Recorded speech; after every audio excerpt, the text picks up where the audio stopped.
relations just ended there. And thereafter, both the British and the Americans, they have not looked upon us. They think that we are too much inclined to the east. But we have no apologies at all. We feel we are better in relations with the people who also respect us, not the persons who look down upon us. So we are very happy to be here. And we are anxious to actually have our relations more comprehensive and consolidated between ourselves. Yes, we are a very advanced country, but there's a lot that we can learn from you. There's a lot that we can benefit from that relationship.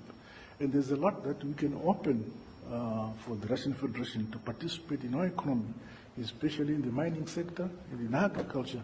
There's a lot that we can afford for you to participate. And in that process, the West will run away. You see, the West have just begun consolidating their power in Zambia, our next neighbor. You know, there was a time when Zambia and Zimbabwe won. It was called Northern and Southern Rhodesia. It was won by the British, but they were now separate.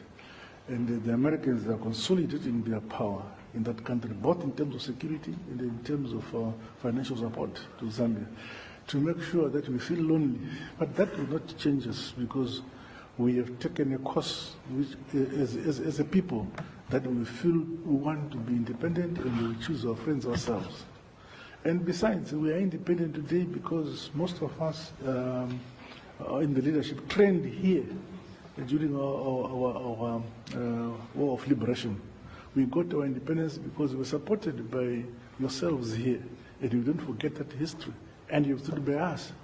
So, Mr. President, I am happy to be here, and if opportunity avails later on, I mean, we may find time to chat and go into more detail as which areas we must focus in terms of supporting each other, and in terms of where we feel we need external support, more especially in the area of defense and security, as well as food security. In those areas we need to be supported, the mechanization of our agriculture and so on. You can't go to the West. We have to come here because the West would want to see us down. They support our neighbors, Zambia and Malawi, very heavily. But in spite of that, Zimbabwe's economic growth is the fastest growing economy in the region, in spite of us being isolated by the Americans. So, Your Excellency, I'm very happy to be here.